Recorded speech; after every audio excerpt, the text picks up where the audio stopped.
Donc à la pause casse-croûte, je vais vous présenter Creully. Comme cela, vous pourrez faire le tour du propriétaire.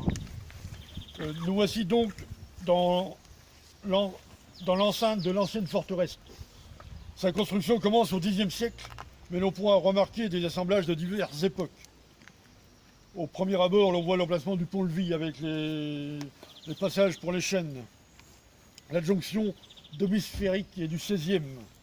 Les tours d'observation sont du XVe et les écuries sont du début XVIIe.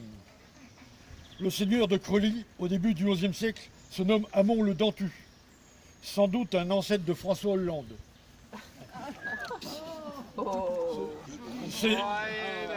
C'est surtout le petit-fils de Rollon, le premier duc de Normandie.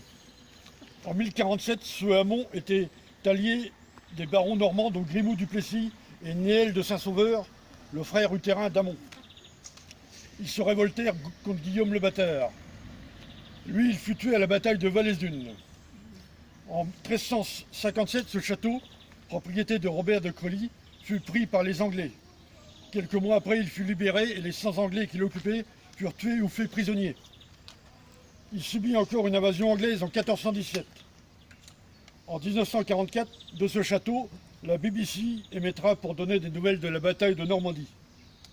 Il existe aussi un deuxième château à Creully, celui de Creulé, datant du XVIIe siècle, pour sa partie habitation. Lui était occupé pendant la guerre par Montgomery. Alors, dans cette commune se trouve une église romane intéressante. Elle est sous l'invocation de Saint-Martin. Sous l'église, un caveau existe. Des tombes des barons de Creully, les Sillans, sont aussi à l'intérieur. Cette même famille fera construire les halles au XVIIe siècle. Elles sont au rez-de-chaussée de l'hôtel Saint-Martin. Vous pourrez donc voir l'église et les halles sur la place. Le premier hôtel, c'est donc les halles. La place, avant, c'était l'ancien cimetière. Quant au château de Creulé, on le distingue si vous montez sur le haut du château, là, du côté des remparts, vous le verrez, il est juste en contrebas. Il est à gauche, il y a la ferme à droite et le château à gauche. Voilà, donc ça va nous laisser le temps pour faire le tour, au moins 1h30.